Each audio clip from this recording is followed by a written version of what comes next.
आज हम बात करेंगे सर्विस कंडीशन के बारे में और जानेंगे कि आखिर वह कौन से कंडीशन है जिसको चेंज करने से पहले एम्प्लॉयर को नोटिस देना होगा और इंडस्ट्रियल डिस्प्यूट एक्ट 1947 में इसके क्या प्रावधान है। तो आइए जानते हैं। इंडस्ट्रियल डिस्प्यूट एक्ट 1947 के सेक्शन 9A में दिया हुआ है नोटिस ऑफ चेंज। तो आइए पहले हम इस सेक्शन को देख लेते हैं। तो देखिए यहाँ पर यह सेक्शन कहता है कि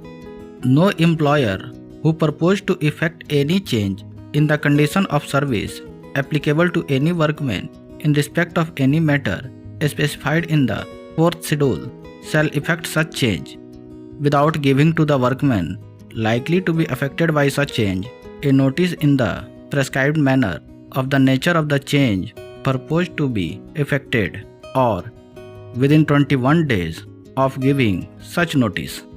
तो देखिए यहाँ पर यह सेक्शन कहता है कि कोई भी नियोजक जो किसी कर्मकार को लागू होने वाली ऐसी सेवा की शर्तें जो 4th शेड्यूल में दिया हुआ है विषय से संबंधित कोई परिवर्तन करने का प्रस्ताव करता है, वह ऐसा परिवर्तन तब तक नहीं करेगा जब तक निम्नलिखित कदम ना उठा लिए जाए। नियोजक ऐसे परिवर्तन से प्रभावित होने वाले कर्मकारों को प्रस्तावित परिवर्तन की प्रकृति के बारे में विहित प्रकार से सूचना दिए बिना परिवर्तन नहीं कर सकता। ऐसी सूचना देने के 21 दिन के भीतर कोई परिवर्तन नहीं कर सकता।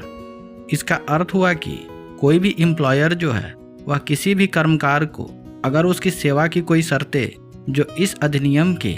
4th शेड्यूल में दिया हुआ है उसमें किसी प्रकार का कोई परिवर्तन करता है तो उससे पहले एम्प्लॉयर को एक नोटिस देना होगा कर्मकार को, और उस नोटिस का समय होगा 21 दिन का। जब तक 21 दिन बीत नहीं जाता तब तक एम्प्लॉयर वह परिवर्तन नहीं कर सकेगा। तो आइए देखते हैं कि 4th शेड्यूल में वो कौन से कंडीशन दिए हुए हैं जिसे चेंज करने से पहले एम्प्लॉयर को नोटिस देना होगा। तो देखिए यहाँ 4th शेड्यूल के ऊपर में ही दिया हुआ है condition of service for change of which notice is to be given, wages including the period and mode of payment, contribution paid और payable by the employer to any provident fund और pension fund or for the benefit of the workman under any law for time being in force, compensatory and other allowance,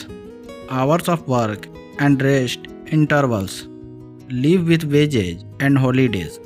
starting alteration or discontinuation of shift working otherwise than in accordance with standing orders,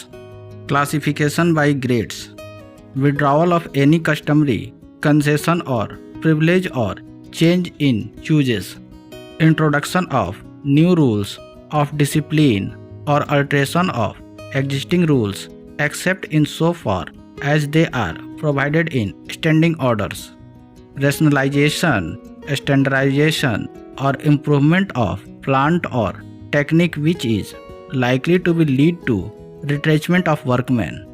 any increases or reduction other than casual in the number of persons employed or to be employed in any occupation or process or department or shift not occasioned by circumstances other which the employer has no control। इस प्रकार से इस schedule को देखने से यह पता लगता है कि और ये वो सभी सेवा की शर्तें हैं जिन्हें बदलने से पहले एम्प्लॉयर को वर्कमैन को 21 दिनों का नोटिस देना होगा, तभी वह इस प्रकार के परिवर्तन कर सकता है, अन्यथा नहीं। तो अब आप समझ गए होंगे कि वो कौन सी सेवा की शर्तें हैं जिन्हें परिवर्तित करने से पहले एम्प्लॉयर को नोटिस देना होगा।